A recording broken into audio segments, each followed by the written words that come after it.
Hello everybody and welcome to today's destination where we are here in Calhoun, Georgia at the Bigfoot Museum. Now whether you call it the hill monkey, the wood booger, the skunk ape, or Bigfoot, we're about to show you the museum behind the monster. Get ready for Expedition Bigfoot, the museum.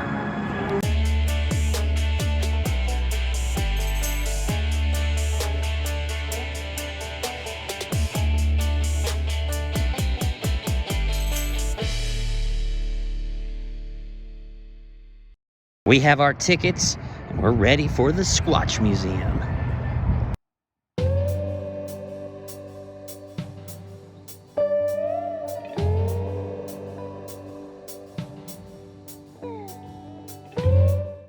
This is also a research and reporting center for Bigfoot.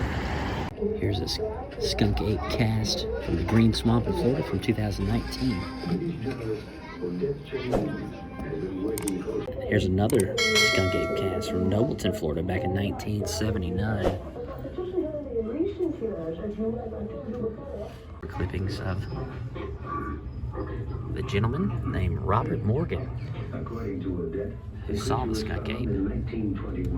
Here's some video footage of that sighting.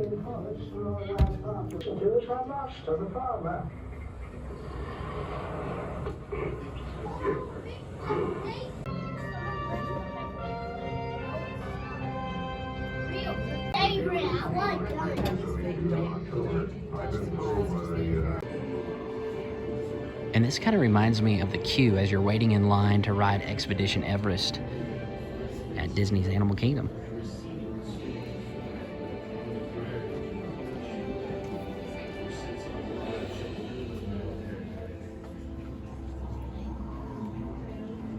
There's a Yeti scalp that was found in Nepal. And here's the estimated weight of Bigfoots.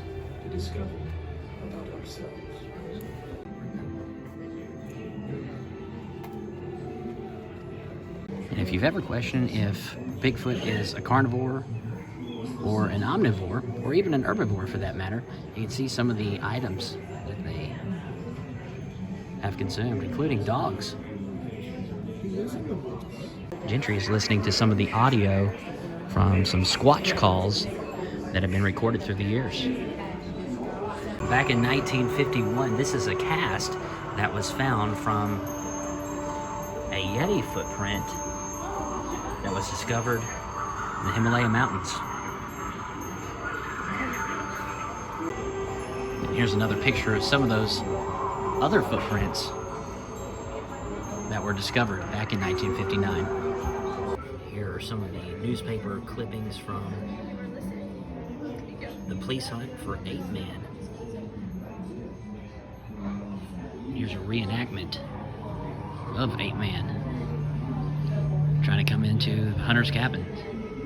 And the legend goes that back in the 1920s in Mount St. Helen, there were two men that were chased and almost attacked by a Bigfoot creature called Ape Man. But they got back to their cabin just in time before Ape Man was able to reach the two hunters. Here's Fred Beck posing with the gun that he shot Ape Man with back in 1964. And here's the police report of that encounter. And here is a skull from a Bigfoot. And the skull was discovered in Madison, Wisconsin.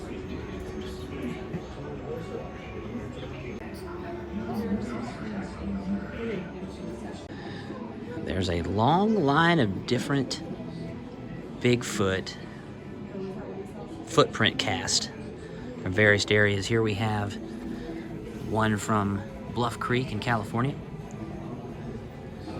This one is also from Bluff Creek. Apparently there's a lot of Bigfoot sightings in Bluff Creek.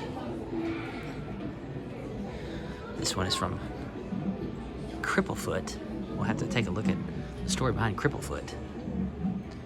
This one is in Washington State.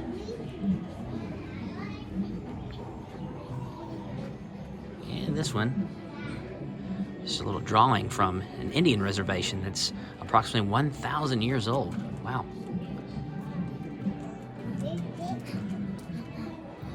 This one's in Washington State as well.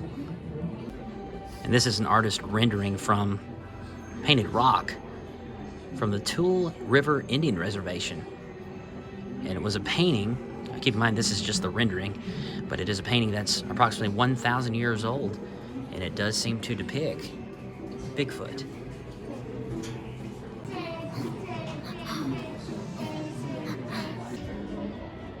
And here's Bigfoot through history. I could not find a newspaper article on Cripplefoot. But there are several other really cool stories and newspaper articles of other Bigfoot sightings all throughout America and the world. And just here in Georgia alone, you can see the green pegs denote first-hand visual sightings. The yellow pegs denote first-hand sightings where the animal was not clearly seen, but perhaps there was just a glimpse of a moving object or a shadow. And the pink pegs indicate a frequency of where Bigfoot was frequently reported or seen. And it does appear that the area that we're in right here does have quite the prevalence of Bigfoot sightings. With first-hand visual sightings. They even have a baby Bigfoot footprint cast from Pennsylvania in 2005.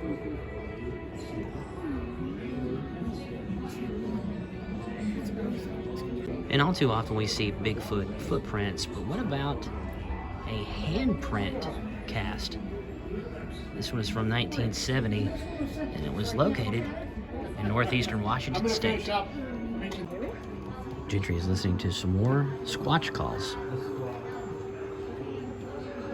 Here's some of the sound waves from the Squatch calls.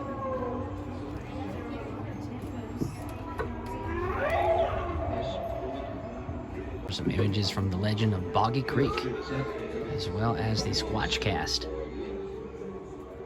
from the footprint of that hairy monster. Some say they have seen such a creature nearly 250 times.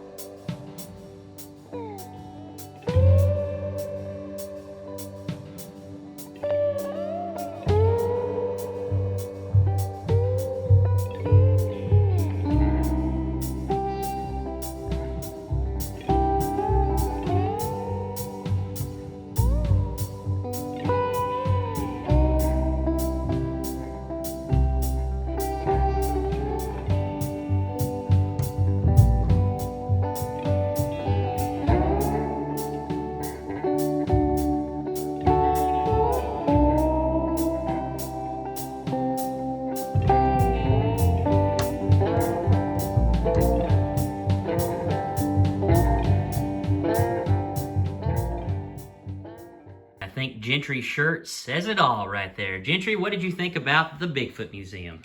Really good. I like that you can hear the sounds of Bigfoot, and I like their sculptures, and just so much more. Awesome. Well, we are back here at the house, and I have to say that Expedition Bigfoot was a lot of fun. It was an unexpected trip. We were actually driving down I-75, and we saw a billboard for it, and we thought, hey, this is a pretty cool thing, and it's off the beaten path. But I will say it's a beautiful drive through the mountains, and it was very inexpensive to get in. I believe it was maybe $7 or $8 a piece. And of course, Henry was free, and then Gentry was just a few dollars to get in. There's a lot to do and a lot to see there. I mean, you could spend hours upon hours there, or you can spend maybe 30 to 45 minutes as we did the day that we went. But it is a really cool place. They have acquired items from all around the world. And if you're near or around Blue Ridge, Georgia, we would recommend stopping by to see Expedition Bigfoot.